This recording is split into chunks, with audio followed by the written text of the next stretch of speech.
और राजधानी दिल्ली में मंकी पॉक्स की अब तक 3 मामलों की पुष्टि हो चुकी है। दिल्ली में मंकी पॉक्स की दस्तक के बाद दिल्ली सरकार भी हरकत में आ गई है। सरकार के अलावा प्राइवेट अस्पतालों में भी बेड रिजर्व रखने का निर्देश दिया गया है। दिल्ली सरकार के निर्देश पर पूर्वी दिल्ली के कैलाश दीपक अस्पताल ने कंफर्म और संदिग्ध मंकी पॉक्स के पेशेंट के लिए 5-5 बेड तैयार किए हैं।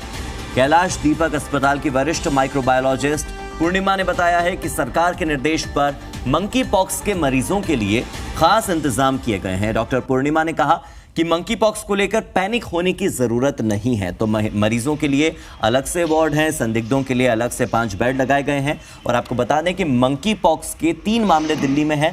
पहला मामला हिमाचल से लौटे एक व्यक्ति का था जो गाजियाबाद में रहता है। उसके बाद दूसरा मामला एक नाइजीरियाई युवक का सामने आया था जिसमें मंकी पॉक्स की पुष्टि हुई थी।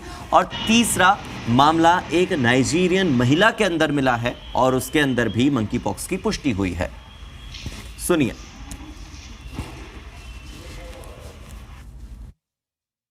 हमने सबसे पहले कैजुअलिटी से अलग एक जगह बनाई है, स्क्रीनिंग सेंटर, जहां पर हम पहले ही पेशेंट को लेकर देखेंगे कि उसमें कोई ऐसे लक्षण, सिम्टम, साइंस हैं। अगर ऐसा है तो हम उसके सैंपल्स लेकर उसको स्पेशल हमारे पास मंकी पॉक्स के लिए एक वार्ड हमने ईयरमार्क किया है जिसमें पेशेंट का इलाज किया जाएगा। मंकी पॉक्स बीमारी को लेकर कैलाश दीपक हॉस्पिटल को सरकार के निर्देशानुसार तैयार किया जा रहा है। हमारे साथ डॉक्टर पूर्णिमा जो कि यहाँ नोडल ऑफिसर हैं साथ हैं, हम उनसे ही बात करते हैं। डॉक्टर साहब, क्या है बीमारी के कारण, लक्षण और किस तरह की आपकी तैयारी है? मंकी पॉक्स जो बीमारी है ये बेसिकली एक डीएनए वायरस से होती है।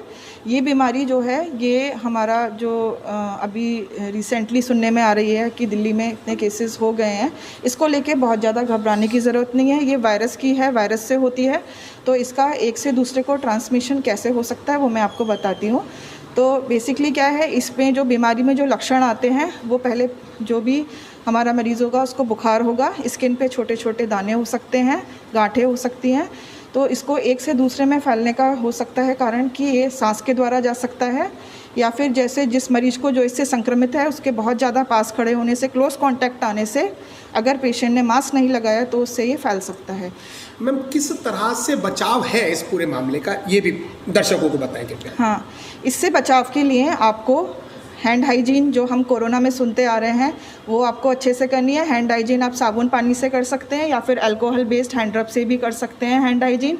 मास्क आपको लगाना है, N95 लगाना है। अगर N95 आप नहीं लगा सकते तो कम से कम आपको 2 लेयर सर्जिकल मास्क की लगानी है इस संक्रमण से बचने के लिए।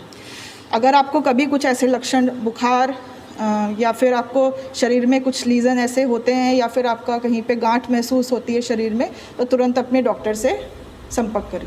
राजकुमार भाटी, जी मीडिया, दिल्ली। यहां पर जी दिल्ली एनसीआर भी अपने दर्शकों से यही अपील करता है कि अगर आपको भी मंकी पॉक्स के लक्षण नजर आते हैं तो डॉक्टर से संपर्क करें, अस्पतालों में जाएं, मास्क लगाकर रखें और हाथों की सफाई का ध्यान रखें, सैनिटाइजर का इस्तेमाल करें या फिर अपने हाथ धोते रहें। यह बहुत जरूरी है सभी को, अपने शहर को, अपने राज्य को स्वस्थ बनाने के लिए।